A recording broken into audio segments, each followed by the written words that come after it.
The ASP.NET MVC framework derives its name from the Model View Controller design pattern.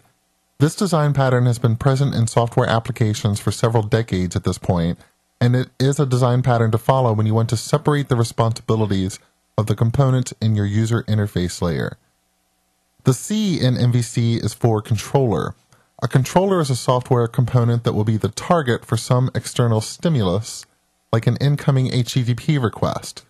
When the controller receives this request, it is responsible for building a model, which is the information that you need to present to the user to satisfy the incoming request. For example, if the user is visiting your site to see a list of recipes, you might have a recipe controller that builds a list of the most popular recipes. That list would be the model. The controller will then select a view to display the model.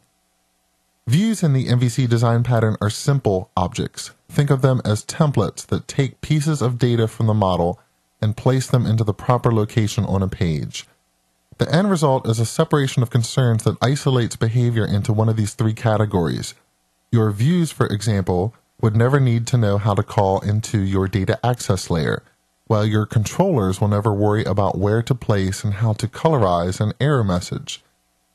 The separation means your UI layer is easier to maintain and change moving forward. Just a side note, the MVC design pattern doesn't dictate what type of data access layer you use. You can use services, queues, relational databases, or any form of storage behind the scenes. The pattern also doesn't dictate what your business objects or domain layers should look like. In fact, the MVC design pattern doesn't care if your application has layers or not. It is a design pattern for building a UI and nothing more. In addition to supporting this design pattern, the MVC framework has the goal of embracing the web. When you work with the MVC framework, you are expected to work in the land of HTML, JavaScript, and CSS. There are no large abstractions here to try and shield you from knowing things like the HTTP verb being used to place a request. The MVC framework also has the goal of running on top of the core ASP.NET runtime. If you are already familiar with ASP.NET modules, handlers, caching, and diagnostics, then you'll feel right at home in the MVC environment. The MVC framework is designed for extensibility.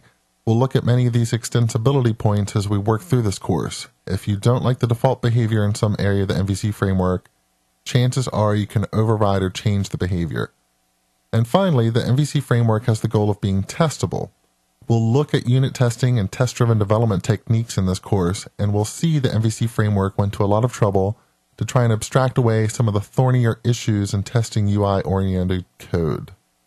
For now, let's return to Visual Studio and make some of these concepts a little more concrete.